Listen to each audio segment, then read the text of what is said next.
नमस्कार विद्यार्थियों, आज हम संघात्मक शासन व्यवस्था की प्रमुख विशेषताओं पर आपसे चर्चा करेंगे। साथ में एकात्मक शासन व्यवस्था और संघात्मक शासन व्यवस्था के बीच क्या अंतर पाया जाता है, उसके संदर्भ में भी आपसे चर्चा करेंगे। संघात्मक शासन व्यवस्था वह व्यवस्था है जिन राज्यों में संविधान द्वारा केंद्र व राज्यों के बीच शक्तियों का विभाजन होता है और ये विभाजन संविधान के द्वारा होता है। राष्ट्रीय एकता की स्थापना हेतु, राष्ट्रीय एकता की व्यवस्था हेतु संविधान के द्वारा शक्तियों का विभाजन किया जाता है और ये संघात्मक व्यवस्था के अंतर्गत किया जाता है।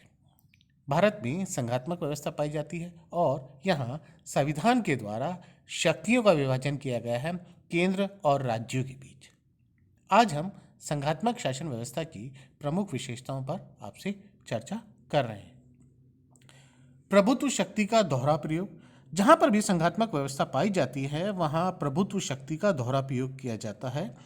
संघात्मक व्यवस्था के अंतर्गत जो शक्ति है वह केंद्र व राज्यों के बीच विभाजित होती है।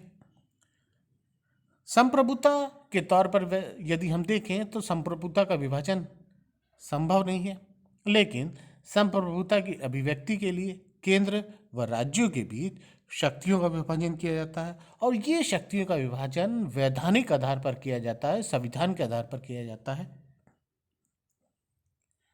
शक्तियों का विभाजन, संघात्मक व्यवस्था में शक्तियों का विभाजन किया जाता है और ये विभाजन के संविधान के द्वारा होता है। न केवल शक्तियों का विभाजन किया जाता है, साथ में शक्तियों के विभाजन के साथ साथ विषयों का उल्लेख भी संविधान में किया जाता है कि केंद्र सरकार के पास किस प्रकार की शक्तियां होगी, किन विषयों के संदर्भ में वो कानूनों का निर्माण कर सकते हैं और राज्य किन शक्तियों का उपयोग कर सकती है और किन विषयों पर वह कानून का निर्माण कर सकती है। यह संविधान में स्पष्ट रूप से उल्लेखित किया जाता है।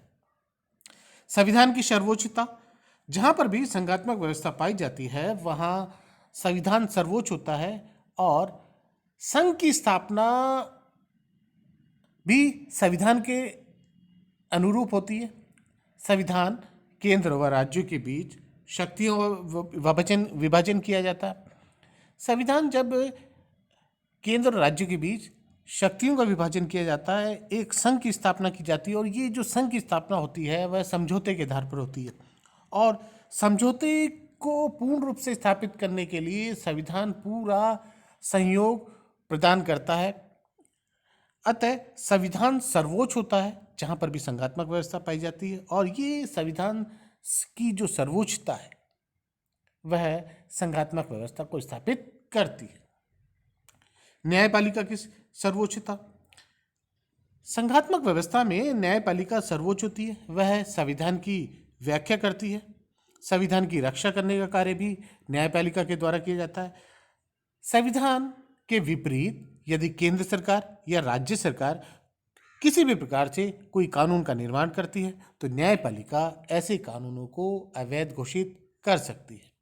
न्यायपालिका जहाँ पर भी संघात्मक व्यवस्था पाई जाती है वहाँ सर्वोच्च होती है और उसका प्रमुख कार्य संविधान की रक्षा करना, संविधान की व्यवस्था को स्थापित करने का कार्य न्यायपालिका के द्वारा किया जाता है। दोहरी नागरिकता, जहाँ पर भी संघात्मक व्यवस्था पाई जाती है वहाँ दोहरी नागरिकता होती है। नागरिक एक केंद्र के प्रति नागरिकता उसे दी जाती है और दूसरा प्रांतीय नागरिकता, यानी नागरिक दो प्रकार की नागरिकता ग्रहण करता। सामान्यतः जहाँ पर भी संघात्मक व्यवस्था पाई जाती है वहाँ नागरिकों को दोहरी नागरिकता प्राप्त होती है। एकात्मक व संघात्मक शासन व्यवस्था में अंतर, एकात्मक और संघात्मक शासन व्यवस्था में स्पष्ट रूप से अंतर भी दिखाई देता है और वह अंतर शक्तियों के विभाजन के आधार पर दिखाई देता है। शक्तियों के विभाजन के तौर पर यदि हम देखें तो एकात्मक शासन व्यवस्था जहाँ पर भी पाई जाती है वहाँ समस्त शक्तियाँ केंद्र सरकार के पास होती हैं। उन शक्तियों का उपयोग केंद्र सरकार के द्वारा किया जाता है और केंद्र सरकार इन अत्यंत शक्तिशाली होती है, जबकि संघात्मक व्यवस्था में शक्तियों का विभाजन केंद्र व राज्यों के बीच होता है। प्रांतीय सरकारों की स्थिति में अंतर, एकात्मक व संघात्मक शासन व्यवस्था में यदि हम देखें तो प्रांतीय सरकारों की स्थिति के आधार पर भी अंतर दिखाई देता है। एकात्मक शासन व्यवस्था में प्रांतीय और स्थानीय सरकार केंद्र सरकार के अधीन होती हैं, केंद्र सरकार के अनुसार कार्य करती हैं, वह केंद्र के नेतृत्व में कार्य करती है, जबकि संघात्मक शासन व्यवस्था में शक्तियों का विभाजन होता है और वह विभाजन केंद्र व राज्यों के बीच होता है। नागरिकों की स्थिति में अंतर।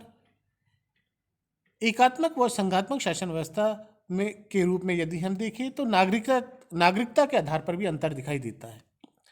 एकात्मक शासन व्यवस्था में इकहरी नागरिकता होती है, एक ही नागरिकता दी जाती है, जबकि सामान्यतः संघात्मक शासन व्यवस्था में नागरिक को दोहरी नागरिकता दी जाती है, केंद्र की व प्रांत की। संविधान के रूप में अंतर। एकात्मक शासन व्यवस्था के अंतर संविधान लिखित, अलिखित, कठोर, लचीला किसी भी प्रकार से हो सकता है, लेकिन जहां भी संघात्मक व्यवस्था पाई जाती है वहां संविधान लिखित होगा। सरकार के अंगों की शक्ति के रूप में यदि हम देखें अंतर, एकात्मक व संघात्मक शासन व्यवस्था में सरकार के अंगों की सरकार के जो 3 अंग हैं, कार्यपालिका, व्यवस्थापिका और न्यायपालिका, तीनों की शक्तियों के आधार पर भी अंतर दिखाई देता है। एकात्मक शासन व्यवस्था में व्यवस्थापिका शक्तिशाली होती है, सर्वोच्च स्थिति रखती है, वह कानूनों का निर्माण करती है, लेकिन जहां संघात्मक शासन व्यवस्था पाई जाती है, व्यवस्थापिका संविधान के दायरे अनुसार कार्य करेगी, वह ऐसा किसी भी प्रकार से कोई गलत कानूनों का निर्माण नहीं करेगी जो संविधान के विपरीत हो। और यदि व्यवस्थापिका के द्वारा संघात्मक शासन व्यवस्था में किसी भी प्रकार से कोई गलत कानून का निर्माण किया जाता है तो न्यायपालिका ऐसे कानूनों को अवैध घोषित कर सकती है। ये प्रमुख अंतर एकात्मक व शासन व्यवस्था संघात्मक शासन व्यवस्था में दिखाई देते हैं। धन्यवाद।